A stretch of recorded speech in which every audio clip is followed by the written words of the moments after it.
और यहाँ मौजूद इस कार्यक्रम में उपस्थित सभी युवा साथियों, मैं आपकी जब तक ये कार्यक्रम होता मैं नहीं पाती और मेरे ऑफिस में मीटिंग चल रही है, दूसरे राज्यों से ट्रेड यूनियन के साथी आए हुए हैं और वहाँ से मैसेज आ रहा है जल्दी वापस पहुँचो, तो वो मीटिंग को मुझे कंक्लूड करना है, इसलिए मैं क्षमा चाहती हूँ। मैंने बार बार आग्रह किया कि मैं कुछ मिनट आपको अपनी पार्टी की तरफ से समर्थन देकर यहाँ से जा सकूँ।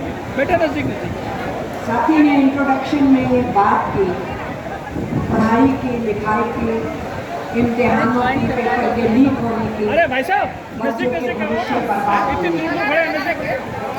इंडिया ब्लॉक के जो युवा साथी हैं, इन पार्टियों के जो युवा संगठनों के साथी हैं, छात्र संगठनों के साथी हैं, उन विषयों पे, उन मुद्दों के ऊपर लगातार संघर्षशील है।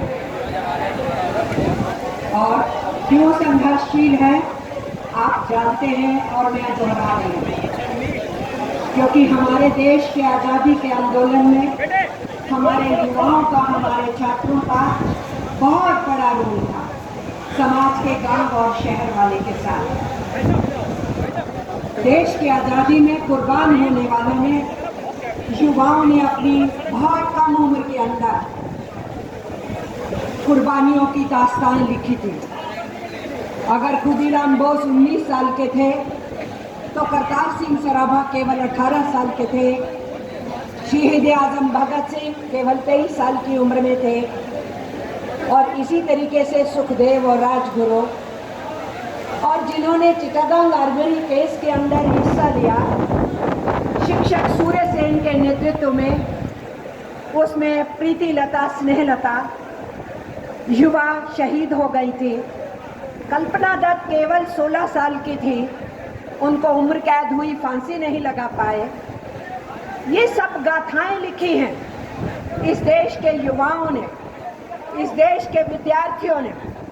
ऑल इंडिया स्टूडेंट फेडरेशन 1936 में बनने के बाद, सर्व भारत नौजवान सभा भगत सिंह के समय में निर्मित होने के बाद युवाओं ने, विद्यार्थियों ने गाथाएं लिखी और ये देश आज़ाद हुआ, जिसमें मजदूरों का, किसानों का, गांव का, शहर का, बुद्धिजीवियों का, शिक्षकों का, समाज के हर हिस्से का रोल था।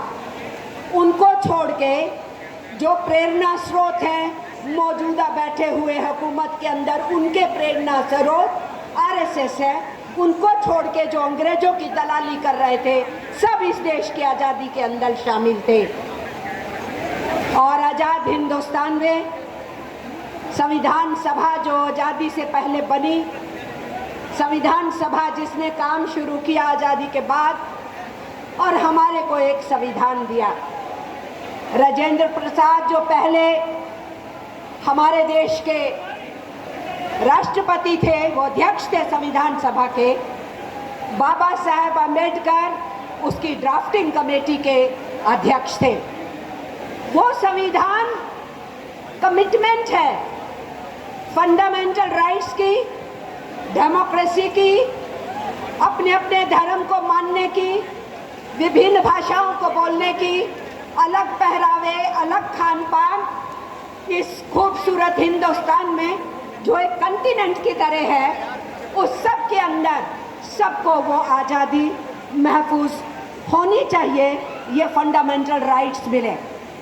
उसके साथ साथ डायरेक्टिव प्रिंसिपल्स में सरकारों को ये निर्देश था कि आपने सबको शिक्षा देनी है, कोई बच्चा शिक्षा से वंचित नहीं रहे। ये जिम्मेदारी किसकी है? सरकारों की है। उसके लिए बजट प्रावधान होने, आपने उच्च शिक्षा के इंतजाम करने, आपने नया कैडर तैयार करना है भारत को निर्मित करने के लिए, आपने लोगों के रोजगार के इंतजाम करने हैं, उनको सरकारी रोजगारी के अलावा बहुतायत रोजगार निर्मित करना जरूरी है। ये दिशा निर्देश है। काम के स्थान पे सम्मानजनक व्यवस्था, हर हाथ को काम, काम के पूरे दाम, आज की सुरक्षा, भविष्य की गारंटी, ये सब कुछ संविधान में डायरेक्टिव प्रिंसिपल्स हैं, लेकिन मौजूदा हुकूमत उन सारे डायरेक्टिव प्रिंसिपल्स को और फंडामेंटल राइट्स को दरकिनार करके पिछले 10 साल में हिंदुस्तान को 50 बरस पीछे फेंक दी। लाजमी बात है, भविष्य आपका है, ये देश आपका सबसे पहले है। हमारी पीढ़ी तो आहिस्ता आहिस्ता जाएगी, जिम्मेदारी आपकी है, संघर्ष आपका है। उस जिम्मेदारी और संघर्ष के साथ एकजुटता जताने के लिए मैं आपके बीच में पहुंची हूं। और इसलिए मैं कहना चाहती हूं साथियों, आज देश की 65% आबादी 35 बरस से नीचे की है और युवा तो 40-45 साल तक होता है। अगर उसको भी जोड़ लो तो 70% से भी ऊपर आबादी है। तो फिर देश किसका है? युवाओं का है, हमारे बच्चों का है, हमारे उन साथियों का है जो अभी पढ़ रहे हैं। उन युवाओं का भविष्य है। तो आपने एक साथ इकट्ठे होके विद्यार्थियों और नौजवानों के सामने जो चिंताएं हैं, चुनौतियां हैं, उसको लेकर के लड़ाई अभियान शुरू किया हुआ है।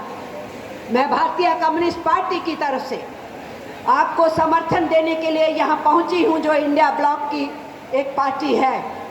साथ में ये कहने के लिए पहुँची हूँ, कोई ये नहीं सोचे कि आपकी मांगे पूरी नहीं हो सकती, जायज नहीं है। आप तो चांद मांग रहे हो, आप तो सूरज मांग रहे हो। आपने ये नहीं कहा कि चांद को और सूरज को मेरे सामने यहाँ जमीन पे रखो। आपने वो कहा है जो हिंदुस्तान का संविधान हमें गारंटी करता है। इसलिए उस संविधान को ताक पे रखने वाले अंग्रेजों की दलाली में तब लिप्त थे और आज हिंदुस्तान को फिर से अंग्रेजी राज के दौर में बैठने वाले उस संविधान की आदर नहीं करते। और इंडिया ब्लॉक की पार्टियों ने, इंडिया ब्लॉक के यूथ ऑर्गेनाइजेशंस ने, स्टूडेंट्स ऑर्गेनाइजेशंस ने, उन लोगों ने, सब ने इस बात का निर्णय लिया कि हम संविधान की सुरक्षा के लिए मैदान में उतरेंगे। तो केवल संविधान की सुरक्षा नहीं करनी, भाईचारा बचाना और नफरतों की राजनीति से इस देश को बाहर निकालना, यह हिंदू मुस्लिम फिसादों के दौर से देश को बाहर निकालना, यही केवल काम नहीं है। उस संविधान के अंदर जो हमारे हक हैं, पढ़ाई के, रोजगार के और काम के स्थान पे सुरक्षा के और अच्छा भविष्य पाने के, उनकी लड़ाई को आगे बढ़ाना। और क्या यह सब कुछ पूरा हो नहीं सकता? आखिरी में मैं थोड़े से उदाहरण देके अपनी बात खत्म करूंगी। ये सब कुछ संभव है। देश में मजदूरों ने, किसानों ने बहुत कुछ उत्पन्न किया है, बहुत मैन्युफैक्चरिंग की है, बहुत माइनिंग की है, बहुत एक्सप्लोरेशन की है, बहुत एक्सकेवेशन की है। इस देश के अंदर जो हमारे प्राकृतिक संसाधन है, उनके आधार के ऊपर इस देश को विकास की दिशा दी।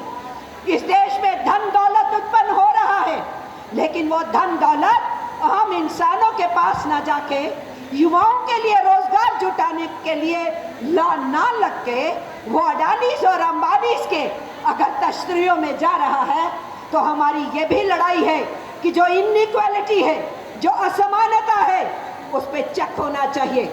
इसलिए जो सबके अधिकार हैं वो सुनिश्चित होनी चाहिए। चंद मुट्ठी भर पूंजीपतियों के लिए यह देश नहीं है, यह देश सबका है। उसी में मैं 2-4 आंकड़े देके अपनी बात समाप्त करूंगी। आज हिंदुस्तान 80 बरस पहले की हालत में पहुंचा है। सबसे गरीब में और सबसे अमीर में जो गैप होता है, वो फिर से वहां पहुंच गया है।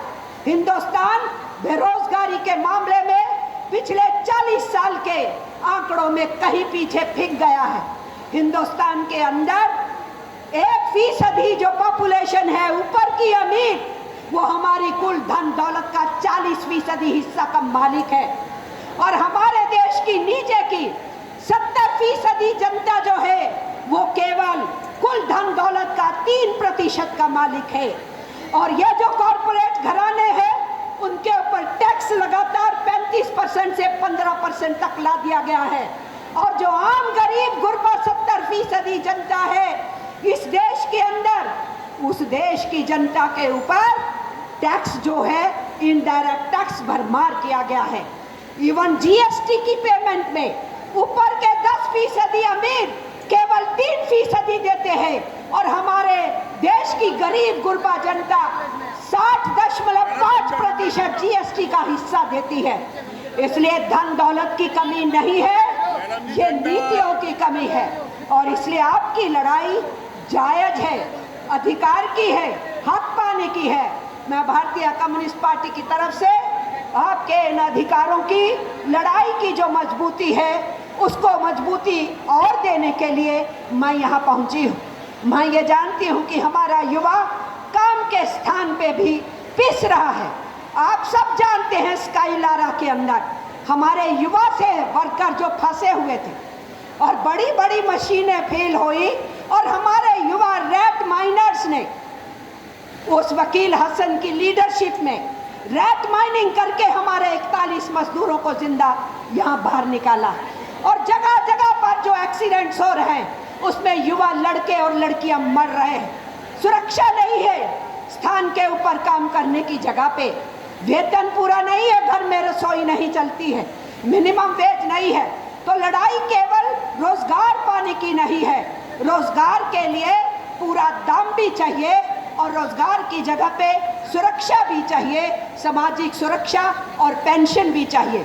इसलिए ट्रेड यूनियन आंदोलन भी आपका समर्थन करता है, इंडिया ब्लॉक की पॉलिटिकल पार्टीज भी आपका समर्थन करती है। और मैं भारतीय कम्युनिस्ट पार्टी की तरफ से आपको एक बार फिर, चूँकि मुझे जल्दी है मैं भी लंबा नहीं बोलूँगी, मैं आपको समर्थन देते हुए इस युवा साथियों के जो जॉइंट मोर्चा आपने बनाया है आपको फिर से एक बार इंकलाब जिंदाबाद कहते हुए, लाल सलाम कहते हुए, हिंदुस्तान जिंदाबाद कहते हुए अपनी बात को खत्म करती हूँ। इंकलाब जिंदाबाद, जिंदाबाद जिंदाबाद। मुस्तैदी से बताइए, लड़ेंगे और जीतेंगे, लड़ेंगे जीतेंगे, लड़ेंगे जीतेंगे, लड़ेंगे जीतेंगे, लड़ेंगे।